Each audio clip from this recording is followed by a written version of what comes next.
I'm here in Ruislip. I'm here in Poole. And I'm here in Southampton to explore the ways in which rugby is tackling homophobia.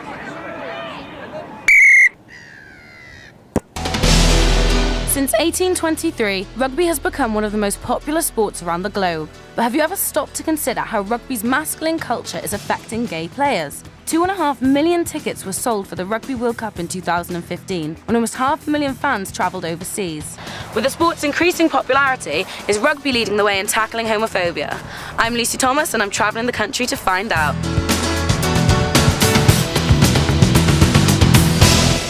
I'm starting my journey driving to Poole in Dorset, where I'm going to speak to Sarah Greer, coordinator for the Space Youth Project. The charity has been supporting young people in the LGBTQ community for over 15 years. Coming out is such a big deal for young people, and it's great that there's help out there. I'm really interested to find out if being involved in a sports team can actually offer more support for gay players. With Keegan Hurst coming out this year and Gareth Thomas in 2009, gay people should feel confident and happy with themselves whilst playing something that they love. After arriving at Bournemouth and Poole College, I made my way to find Sarah. Do you think that being part of a sports team would make people feel more comfortable to come out, or do you think it would be the opposite? I think in an inclusive sports team it would, but I think there's still a lot of negativity within sports and there's still work to be done. Campaigns like the Rainbow Laces raise the awareness of LGBT issues and raise the mental health issues related to LGBT young people. So I think that helps, but at the moment a lot of sports teams just aren't inclusive enough. In terms of rugby then itself, do you think there should be more inclusive teams? What could be done to combat homophobia more? I think raising the profile of some of the LGBT teams would be really good. I think it helps in rugby that some players, while they're still playing, have come out, which is different to football obviously, whereas as yet there's no Premiership footballers that have come out. So there are some really positive role models, but that needs to be built on. After speaking to Sarah, it's evident that improvements still need to be made in the acceptance of gay rugby players. It's clear to see that role models play a massive part in how gay players are perceived in sport, but I want to find out how this is being taught at grassroots level.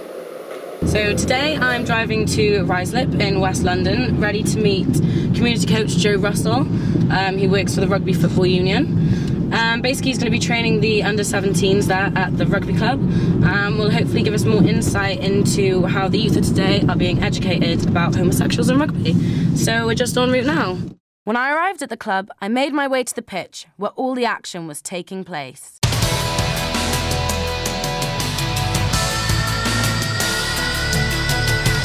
So can you just tell me, do you think homophobia is still like a big issue in rugby today? I don't think it's a big, massive issue, purely because the core values that rugby hold and instill within the game really help players feel comfortable joining clubs, joining teams. It's such an inclusive game that everyone can take part in. So you never actually find players having difficulty joining teams and things like that. There are all gay teams within London which are doing really well, and we, as part of the RFU, we help support that as well. So what policies do the RFU have in place to kind of help people want to come out, homosexuals? There are policies that the RFU have, but I think the culture that Ruislip and other clubs in the area have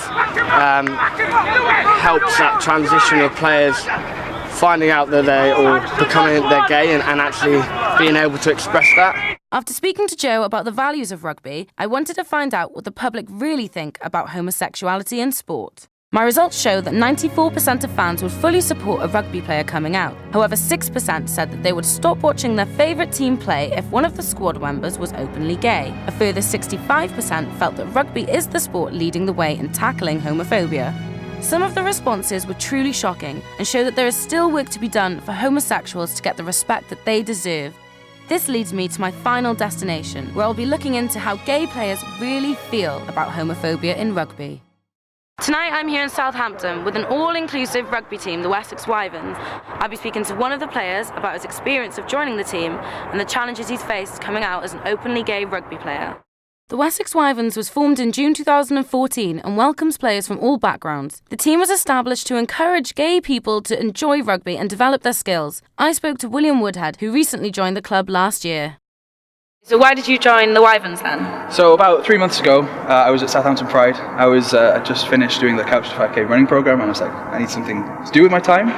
And the Wyverns were there, they had a little stall. Up until that point, I had zero interest in rugby in my entire life. I would never have considered joining a straight team because of all these misconceptions that people have, especially like on the pitch. Like you get quite, not intimate, but quite close to other people playing rugby, and not that I personally experienced that, but I can imagine it being quite intimidating. Like you would always have to catch yourself, making sure you're saying the right things, not to alienate yourself from other people because they might not accept you. So what challenges did you originally kind of face coming out? Well, there's lots of misconceptions, lots of stereotypes. Like people, oh, they're gay, and it's like, you know, what kind of like fashion and all this, and it's just like, no, it's not. Like, I'm just a normal guy. Like I don't really fit the stereotype. I'm a geek. I play rugby. I'm a normal guy who happens to be gay. And there's like nothing. There shouldn't be anything wrong with there playing shouldn't rugby. be anything wrong with it. Yeah, it's like, but people have all these expectations that, like, if you're playing in a sports team, like, oh, you're only there to look at us in the locker room. It's like, no, no. It's been a great experience since you've joined. Yeah, it's changed my life. I can't get enough of it now. I love it. So is rugby leading the way in tackling homophobia?